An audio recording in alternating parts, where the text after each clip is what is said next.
Good evening, I'm Chip Moody, and coming up on Action News tonight, the State Department is ordering most U.S. citizens out of Pakistan as violent anti-Americanism spreads to that country. That computer error that set off a nuclear alert is prompting examination of local preparedness plans, and a second look at a suburban animal shelter where officials had promised to make some badly needed corrections. We'll cover all that and more next on Action News.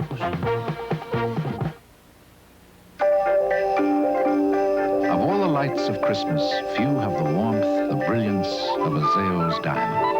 Zales is the world's largest Christmas jeweler, and every gift at Zales has a fire inside that brightens the life of everyone it touches. Touch someone you love with a gift from Zales and light up their Christmas. No one knows more than the diamond store, Zales.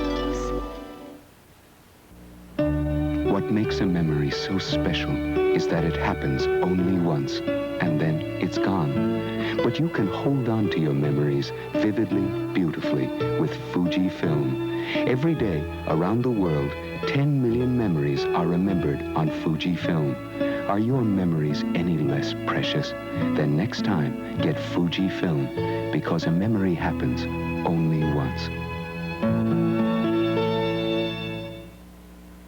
Do you want to take weight off and keep it off? These women did on the Prolamine diet plan. I lost all the weight that I wanted to lose with Prolamine.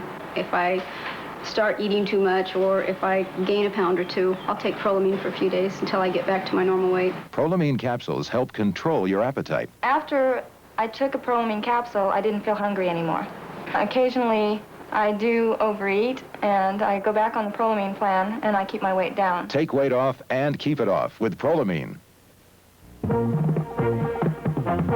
KXAS TV, this is Channel 5 Action News.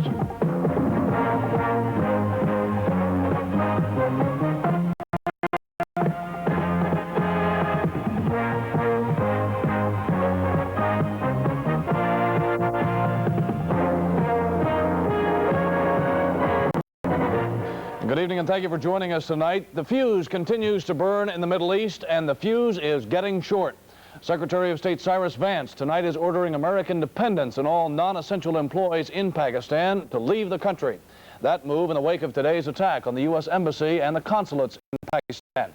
That attack was carried out by thousands of screaming Muslims who set the embassy on fire after a battle that killed one U.S. Marine and one demonstrator. Douglas Kiker has more.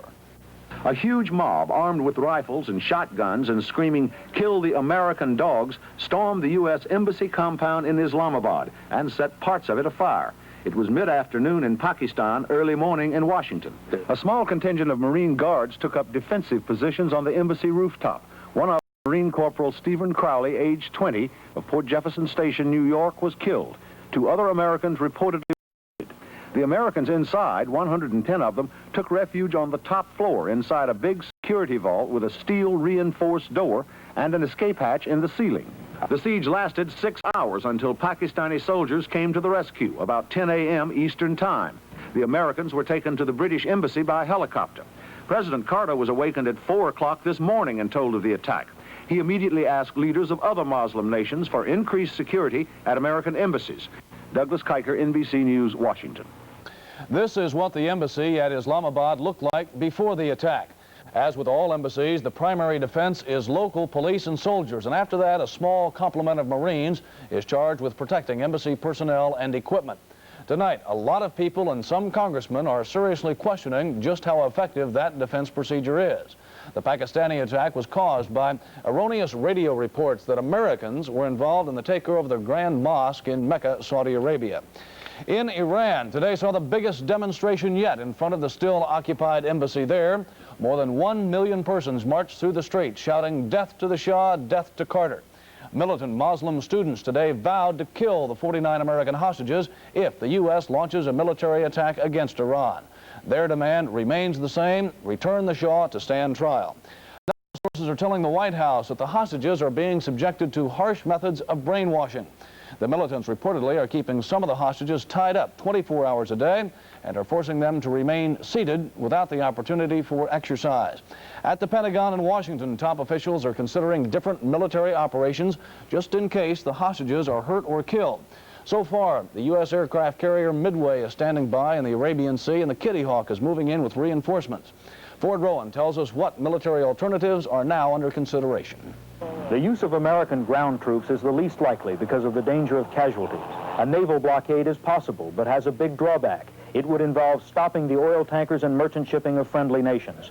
The most likely option, if retaliation is ordered, would be airstrikes against Iranian air bases where American-built jets are stored. Other potential targets include oil loading facilities and oil fields, but this would put an energy squeeze on the Western world. Ford Rowan, NBC News at the Pentagon. And tonight at the Grand Mosque in the holy city of Mecca, Saudi Arabia, Saudi Arabian troops are in overall control. But Muslim gunmen hold positions in the minarets and still hold some hostages.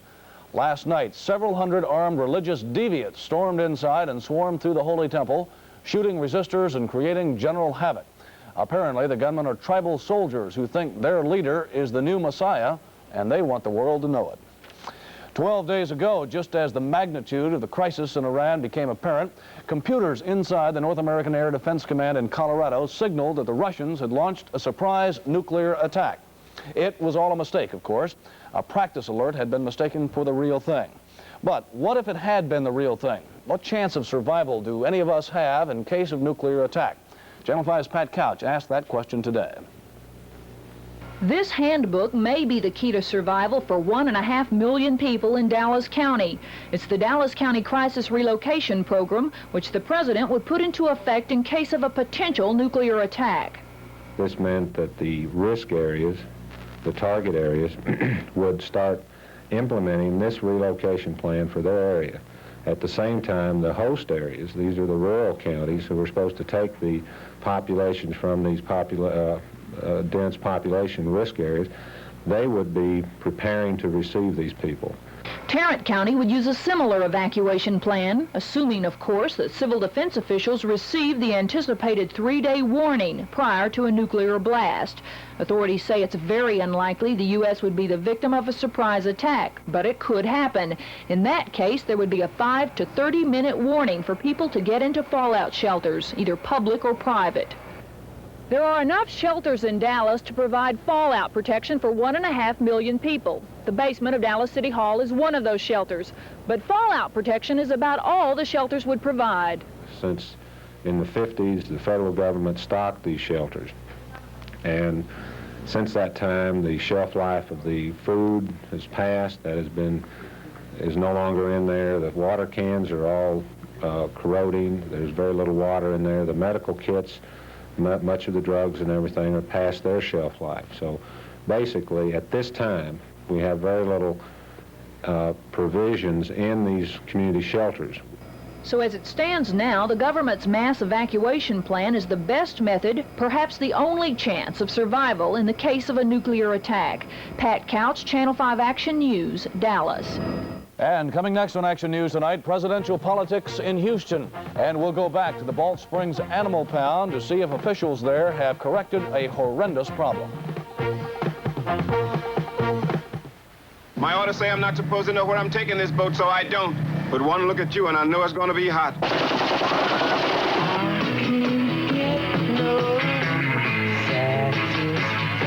The most eagerly awaited motion picture of all time. Francis Ford Coppola presents Marlon Brando, Robert Duvall, Martin Sheen, Apocalypse Now. Rated R. Held over at the Village, Promenade, Dallas. Cinema 4, Arlington, Western Hills, Fort Worth.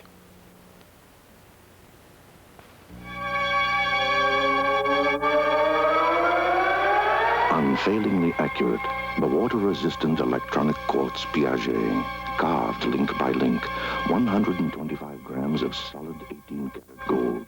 Piaget quartz, precision structure technology, created totally in Switzerland. The electronic quartz Piaget, an achievement in the universe of time. Available at Neiman Marcus, downtown, North Park, and Fort Worth. Another opening, another store. At Baylor Shoe Stores, we're building more. A whole new way you can shop for shoes. You serve yourself and take the time to choose. Come celebrate our grand opening and save 30% on specially selected styles like these at every store in town. The crowd outside now knows where we live. Good shoes don't have to be expensive. It's time to open, unlock the doors for another opening up of Payless Shoe Store. Last Friday, we aired a story about some deplorable conditions at the Balch Springs Dog Pound, and we don't use the word deplorable lightly. Today, reporter Bob Letter went back to the pound and found some changes had indeed been made, but at the cost of one individual's job. This is how it looked last Friday. Dead animals all over the place, overcrowded conditions, and general filth. And this is how it looks now. Clean with plenty of food and water. The vet has been to the pound twice since we visited, following a 3-week absence, and animals that had been caged past their time have been humanely put to sleep. Instead of dumping the dead on the ground as before, a holding area is being built to store carcasses prior to removal to the city dump. When we visited the pound last week, Jimmy Morris was the only employee for a department that required 2 full-time people. Since then, 2 new employees have been hired, Vicki Smith and Joyce Stokesbury. But in the process, Jimmy Morris was fired. They needed somebody down here to say they could do the job better. Do you think there's some politics involved in that? Yes, sir. Why? City government. I have no idea.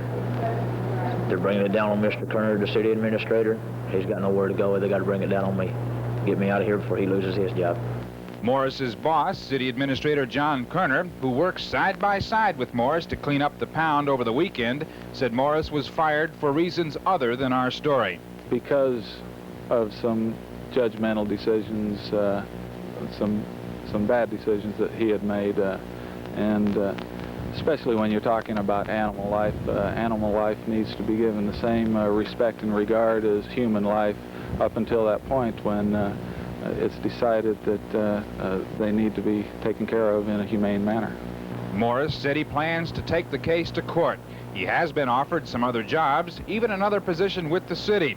And while he is being blamed in part for the mess at the pound last week, he can take a lot of credit for the cleanup. Bob Letter, Channel 5 Action News, Balch Springs.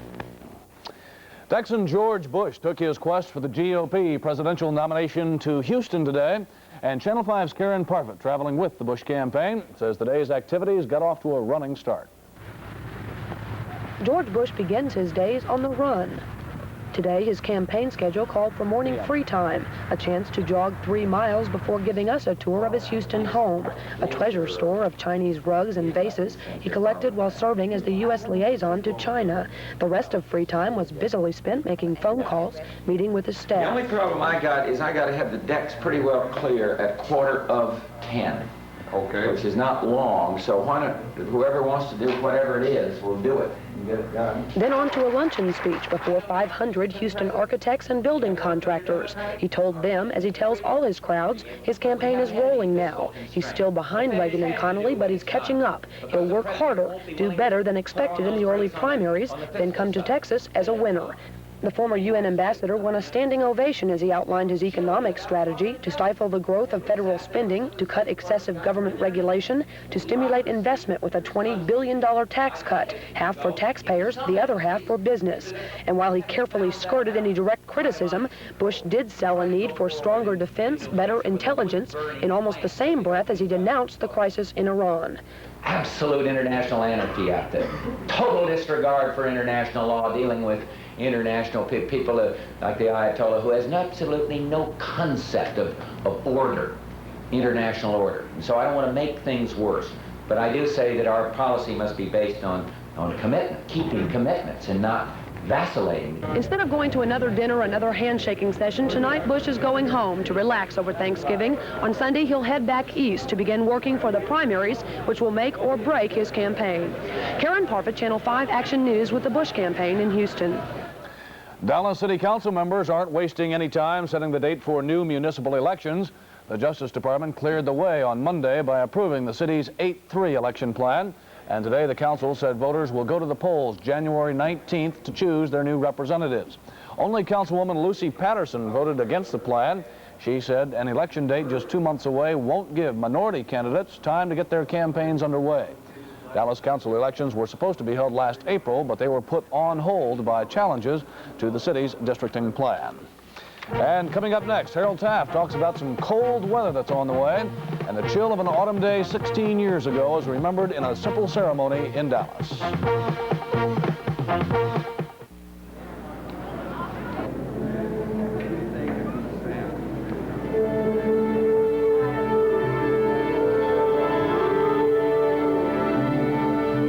The Fort Worth Symphony in concert at the Fort Worth National Bank.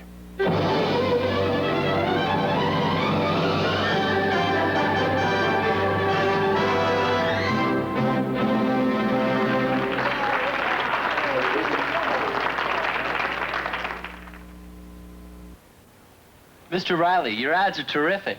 Yeah, but there's something wrong. Could be me. My Yellow Pages ad? Look, your other advertising moves customers down the field, but when they're ready to buy, they look for me. So? So your other ads work harder when you got me to close the sale. Selling is teamwork. And a good Yellow Pages ad can help me score. Kid, you got the point. Let the Yellow Pages do your talking. The exciting 1980 Datsuns are arriving now at George Grubbs Datsun. To make room, we're selling many 79 210s, 510s, 810s, and 200 SXs at our cost plus $99. Yes, that's our cost plus $99. Come to George Grubbs Datsun in the mid-cities and see why we are the leader. Our selection is good, our prices are great. That's Grubbs Datsun, 6 miles west of DFW on the Airport Freeway in Bedford. Tomorrow marks the 16th anniversary of the assassination of John F. Kennedy. And today, the events of that day were remembered in a simple ceremony in Dallas. Since November 22nd falls on Thanksgiving this year, the annual observance was held one day early, but it was still complete with the traditional words of remembrance. We grieve the loss of a young and vibrant president whose brilliant leadership has inspired us all. Each year on this occasion, there is the same difference of opinion. There are those who feel that Dallas should not encourage the memory of this dark moment in its history, and there are others who feel just as strongly that the occasion should not go by completely unnoticed. For whatever reason, a very small crowd showed up for the observance. That has been the trend in recent years, and many people simply passed by without giving it a second glance. There were a few differences this year, however.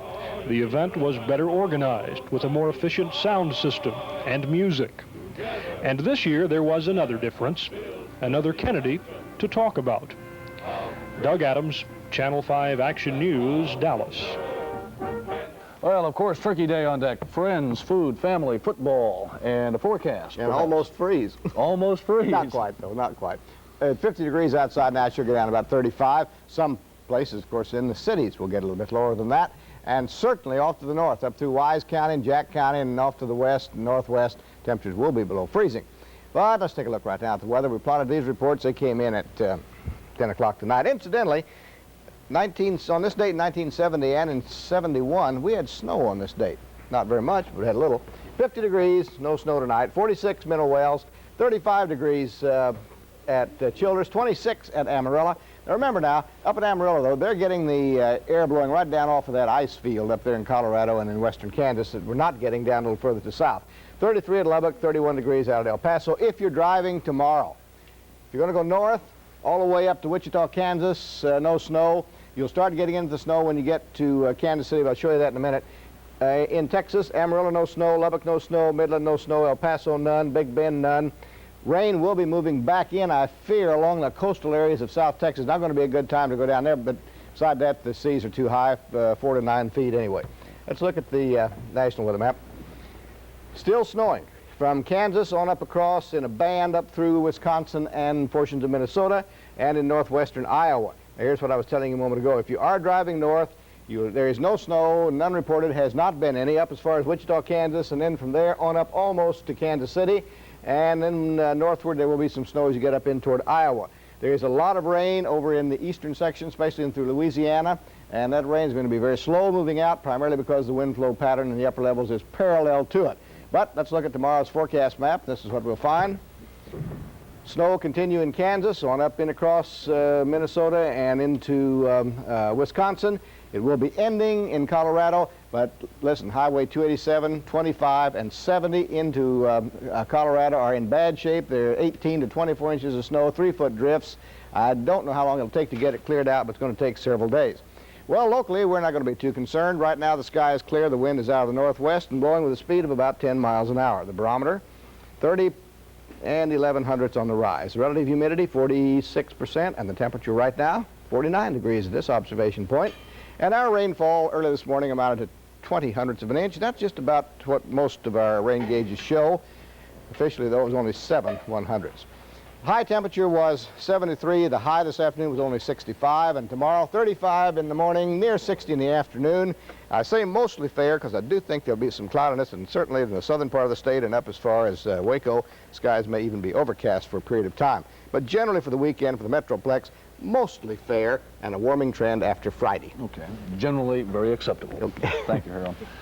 Well, tonight, Action News consumer reporter Linda Bryan continues her survey of this year's crop of Christmas toys, many of which warn the buyer batteries not included. So Linda's subject tonight is which battery to buy. Call her report ordinary. We dare you. Not recommended for children under 3. Ages 4 to 8. Recommended for children over 6. Toy makers spend many hours coming up with the age group for which a toy is best suited. We take the toy and we test it among various ages of children to see what benefits each age range of child gets from the toy. We turn these recommendations back to our child psychologist, who then put the age range of the product on the toy. Do you use the age recommendations that you see on the boxes of toys? Most of the time. It just depends on the child. Some of them can, achieve more with the older type, and some of them it takes the younger toys. Have you found them to be reliable? Do they fit the age that they're recommending? No, not always. And toy stores find this problem to be one of their biggest frustrations. For them, when you buy toys which are designed for older children, it means returns, something they'd like to avoid. This one is so programmed that they would have to read the book. So if somebody came in and bought it for the 6 or 7-year-old, they wouldn't be able to read the instructions of how to work it, how to program it. They would learn gradually probably, but it would take a while, but I'm afraid it would throw a little one. Plus it might even throw some of the older ones that don't have the time or don't want to take the time to read it. Then you've got a worthless, expensive toy. Mm-hmm.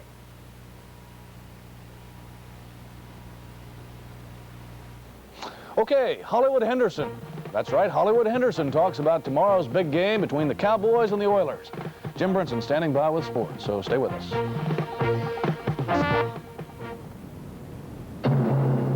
Target proudly presents the grand opening sale at its new Ridgemar store. Now's the time to save on hundreds of things at Target. Like a 7-ounce tube of Crest toothpaste, regular or mint flavored, now just 73 cents. 2 packages of Kleenex paper towels are grand opening sale price at just $1. Pennzoil motor oil, now only 59 cents a quart. All Dallas and Fort Worth Target stores are celebrating the grand opening sale at Target. Will you look at my kid brother? Open up and taste the moment. This time, the best is just what you deserve. Now it's time for Erlanger. Erlanger from Joseph Schlitz. Beer born of Klages barley and Hallertau hops. More expensive than most, and only in bottles. When you want to fill your life up to the very brim, come and taste the moment, Erlanger.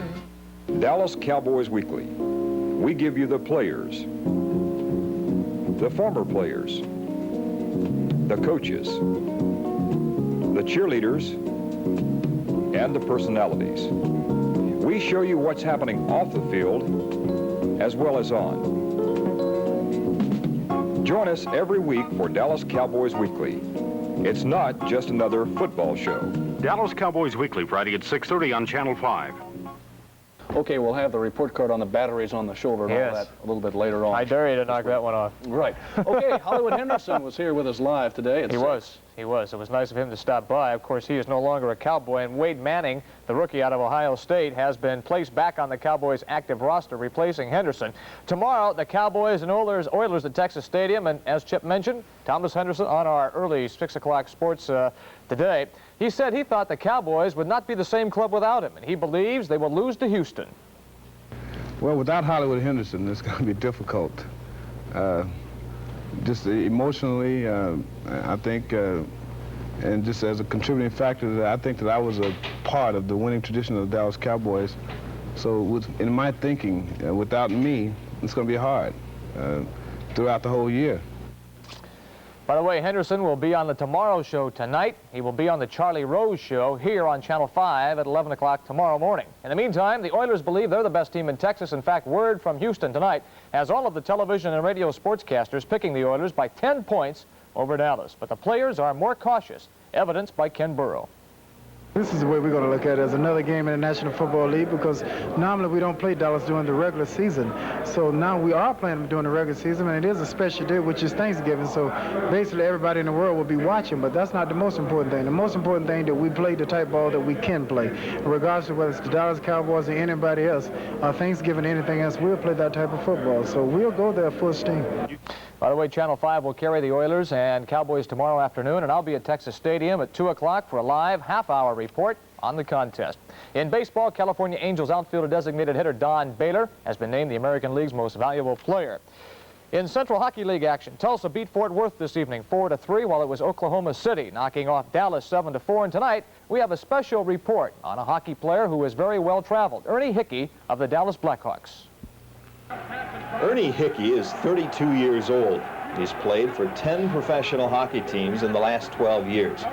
He's a good hockey player, good enough to have spent parts of 5 seasons in the National Hockey League. But most of his hockey life has been on the move, and that has taken its toll, especially on a young family man. A player really doesn't know where he's going to be until training camp is over, so it's tough on the family, especially if you have kids in school. But I've enjoyed it. If I had to do it all over again, I would do it again.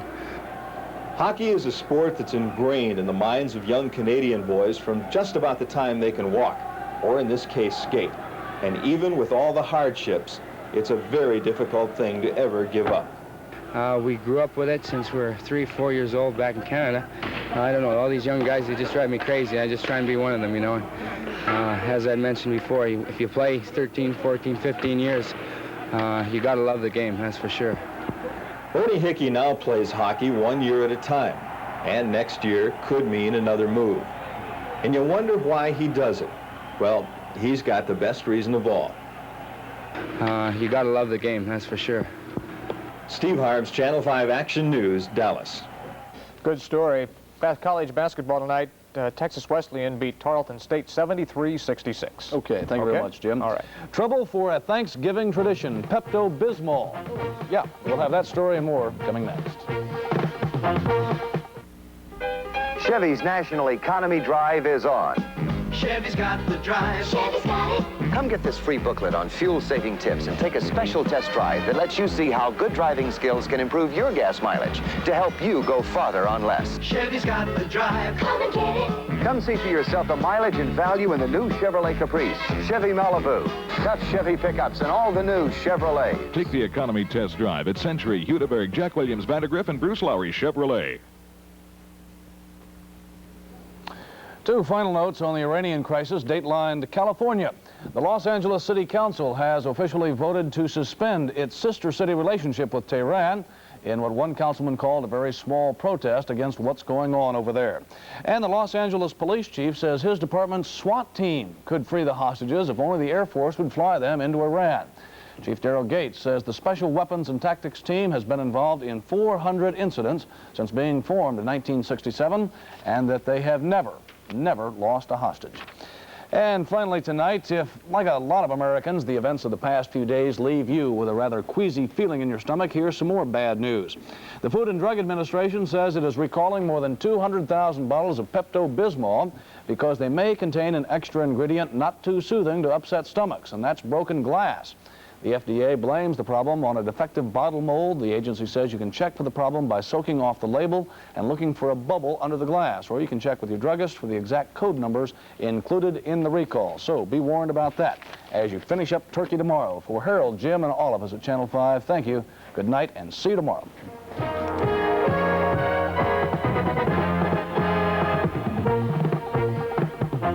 In the early 1900s, the toys kids wanted most for Christmas were a piggy bank and a Lionel train. In the 30s, kids' two favorites were tin soldiers and a Lionel train. By the 50s, it was coonskin caps and a Lionel. Every Christmas, kids have their favorite toys. And every Christmas, one of them is a Lionel train. Why just give a toy when you can give a tradition? Lionel. This is Pioneer's best-selling KP8005 Super Tuner in-dash AM/FM stereo with cassette. You could pay as much as $249.95, but during Custom Hi-Fi's price-smashing nationwide marathon sale, it's yours for $149.95, a giant $100 savings. Custom Hi-Fi guarantees you the lowest price, or we'll refund the difference plus another 25%. Custom Hi-Fi, open around the clock for 54 marathon sale hours, 6 p.m. Thanksgiving Day to midnight Saturday. There'll never be another time to save like this. At Tom Thumb Page, we have over 3,000 people trying to make sure you'll be glad you shopped with us. Will there be anything else? Hi there, how are you today? Are you finding everything you need? You only want 2 steaks from that package? Sure, I'll be happy to fix it for you. Fresh from the oven. I know you'll like it. We'll order that for you today. Would you like some help with that? Thank you. Have a nice day. And we mean it. Besides, at Tom Thumb Page, we stand behind everything we sell, and that's a promise. Thank you very much, and y'all come back. A pre-game sports special Thursday at 2 on Channel 5. The Tonight Show and the Tomorrow Show will each begin 1/2 hour later than usual so that we may bring you the following special report from NBC News.